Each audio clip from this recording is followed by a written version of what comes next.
The light rain that began to fall as Cook Islands players and staff got off their team buses told them they were in the village of their ancestors. But Toru and Crystal Tamarua didn't realize how closely connected their families were to Hanobata. Hi, this is NRL News Recap. The coastal village, in which houses sit above the sea on stilts, was founded by Cook Islands missionaries 150 years ago, and members of the Atu and Moana contingent were visibly moved to hear children singing traditional songs in their language.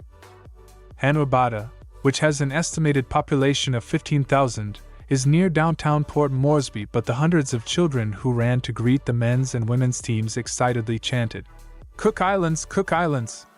That was one of the most humbling experiences I have had in my life, Atu Captain Brad Takarangi said.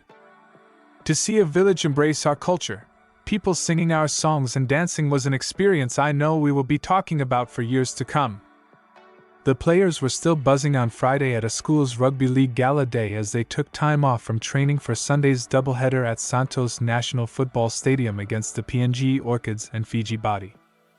As Cook Islanders, we pretty much felt at home as soon as we went into that village, said Irakwa, the former Kiwi Ferns prop who will co-captain the Moana against the Orchids with Western Australian-born Anika Stevens. All of the kids were so welcoming. They greeted us with open arms and were like, "It's good to meet you."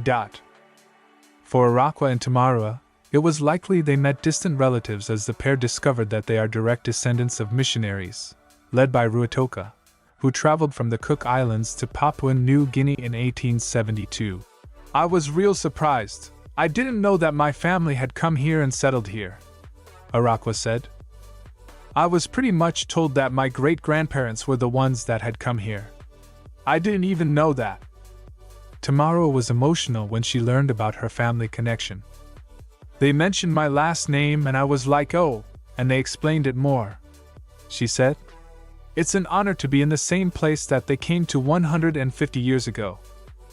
I was just so humbled to see the kids singing the songs.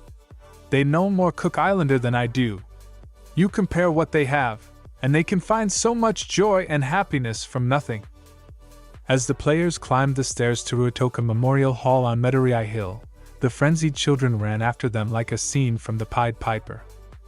Rabbitohs prop Davy Mole is the only regular NRL player in the Atu team, but every player was a star in Hanobata, and the boys and girls called "Stevie, Stevie," as they surrounded winger Steve Marsters, who plays for Thurl Butchers. "Us boys love that kind of stuff because we are playing footy for our islands and our heritage," Marsters said. To see the kids running around, it was kind of like a block party. There was no curfew or going home, and to see the young kids singing the songs, it was spine-tingling. "We still can't stop talking about it because we want to go back there and see them again. It's something we will never forget." According to Moana coach Rusty Machua, the fine rain that greeted the arrival of the teams had significant meaning, and he said the experience would inspire the Cook Islands players. "For us, we call that Tamarangi, and that gentle rain is our tupuna, our ancestors, and our belief that they're blessing us, so that also was an acknowledgement," Machua said. Our chairman, Charles Carlson, spoke about the missionaries that came from Cook Islands 150 years ago and settled in that village,